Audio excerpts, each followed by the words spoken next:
Hello friends, welcome back to my channel. तो आज के আমি একটা স্ক্রাবার বানাতে যাচ্ছি। তো প্রথমেই দেখো চিনি গুঁড়ো নিয়ে নিয়েছি 2 চামচের মতো। এটা স্ক্রাবার প্লাস ফেস ওয়াশেরও কাজ করবে তোমাদের। তো 2 চামচ চিনি গুঁড়ো নেওয়ার পর এখানে একটু মধু নিয়ে নিয়েছি আমি।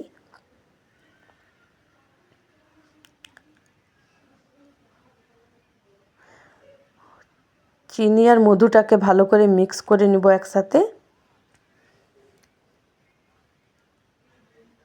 এরপর দিয়ে দিব আমি 1 চামচের মতো নারকেল তেল। নারকেল তেলও আমাদের ক্লিনজারের কাজ করবে স্কিনে। তো দেখো, আর স্কিনটাকে ময়শ্চারাইজ করবে। তো দেখো, নারকেল তেলটা দিয়ে ভালো করে আমি মিক্স করে নিয়েছি। এবার তোমরা এখানে একটা যে কোনো ফেস ওয়াশ কিংবা বডি ওয়াশ যেটা থাকবে বাড়িতে একটা মিক্স করে নিবে। আমি একটু ফেস ওয়াশ নিয়েছি। তো ফেস ওয়াশটা নিয়ে ভালো করে দেখো মিক্স করে নিবে এইরকমভাবে। এটা তোমরা বানিয়ে 4-5 দিনের জন্য রেখে দিতে পারো একটা ডিব্বাতে। এটা শেষ হলে আবার বানাবে, এরকমভাবে এটা ব্যবহার করবে। বেশি দিনের জন্য বানাবে না কিন্তু। আর এই দেখো, এটা আমার এরকমভাবে রেডি হয়ে গেছে। এরকমই বানাবে তোমরা।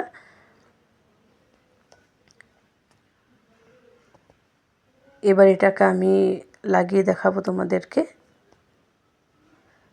এই দেখো, এরকমভাবে পুরো ফেসে লাগিয়ে নিতে হবে। ফেসে, গলায়, পুরো ফুল বডিতে তোমরা এটা স্নান করতে যাওয়ার আগে লাগিয়ে নিতে পারো। এই দেখো, হালকা হাতে কিন্তু ম্যাসাজ করতে হবে, বেশি জোরে করা চলবে না। এই দেখো, হালকা হাতে ম্যাসাজ করে নেবে এরকমভাবে। এটাতে দেখবে তোমাদের স্কিনে যে ডেড সেলগুলো কিছুদিনের মধ্যে উঠে আসবে, আর স্কিনটা পুরো গ্লো করবে কিছুদিনের মধ্যেই। আর যত দাগ ছোপ আছে ওগুলো আস্তে আস্তে ঠিক হয়ে যাবে। এটা 5-7 দিনের জন্য তোমরা বানিয়ে একটা ডিব্বার মধ্যে রেখে দিবে আর ব্যবহার করে দেখবে, খুবই ভালো রেজাল্ট পাবে তোমরা। তো পুরো ফেসে এরকমভাবে হালকা হাতে ম্যাসাজ করে নিয়ে আর কিছুক্ষণ রেখে দিবে শুকোবার জন্য।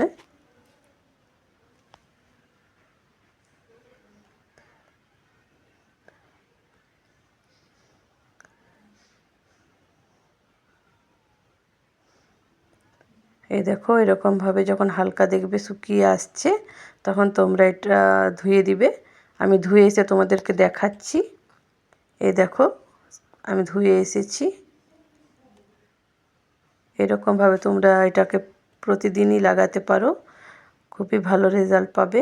আজকের ভিডিওটা কেমন লেগেছে জানাবে। বাই।